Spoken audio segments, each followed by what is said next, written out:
క్రైస్తవ విశ్వాస జీవిత యాత్రలో భక్తి చేసే ప్రతి ఒక్కరికి కూడా శ్రమలు ఖచ్చితము అని దేవుని వాక్యం సెలవిస్తుంది.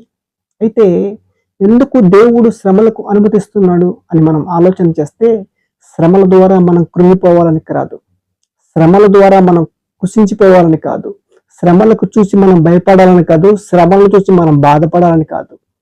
దేవుడు మన విశ్వాస జీవితాన్ని పరీక్షిస్తున్నాడు.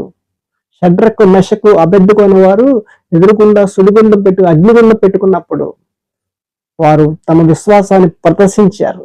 మండుచున్న వేడిమి గల ఈ అగ్నిగుండం నుంచి మా దేవుడు మమ్మల్ని తప్పించుటకు రక్షించుటకు సమర్థుడు అని వారి విశ్వాసాన్ని చూపించగలిగారు. కాబట్టి దేవుడు వారి విశ్వాసాన్ని బట్టి దేవుడు వారి జీవితంలో కార్యాలు జరిగించాడు. మన ఎదురుగా సమస్యలు వచ్చినప్పుడు మనం కూడా సమస్యలతో చెప్పగలగాలి, మా దేవుడు సమర్థుడు ఈ అప్పులు తెచ్చడానికి, మా దేవుడు ఈ సమస్య తీర్చడానికి, మా దేవుడు సమర్థుడు ఈ సమస్య నుంచి నువ్వు తప్పించడానికి.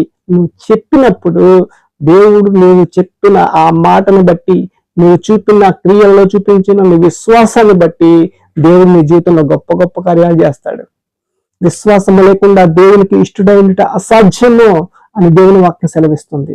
కాబట్టి విశ్వాసము అని పిలువబడుతున్న నీలో నాలో సమస్య వచ్చినప్పుడు కృంగిపోకుండా, దేవుడు సమర్థుడు, ఆయన ఖచ్చితంగా నన్ను తన స్వరక్తం ఇచ్చి సంపాదించుకున్నాడు కాబట్టి, నా కొరకు ప్రాణం పెట్టాడు కాబట్టి, నేను ఆయన సొత్తు కాబట్టి నన్ను ఖచ్చితంగా విడిపిస్తాడు, ఖచ్చితంగా నన్ను నడిపిస్తాడు, ఖచ్చితంగా నన్ను విడిపించి బలపరిచి స్థిరపరిచి ఆశీర్వదిస్తాడు అనే విశ్వాసంతో మనం క్రియల్లో చూపించినప్పుడు, నోటి ద్వారా పలికినప్పుడు దేవుడు ఉన్నతమైన గొప్ప కార్యాలు మన జీవితంలో చూడగలుగుతాం.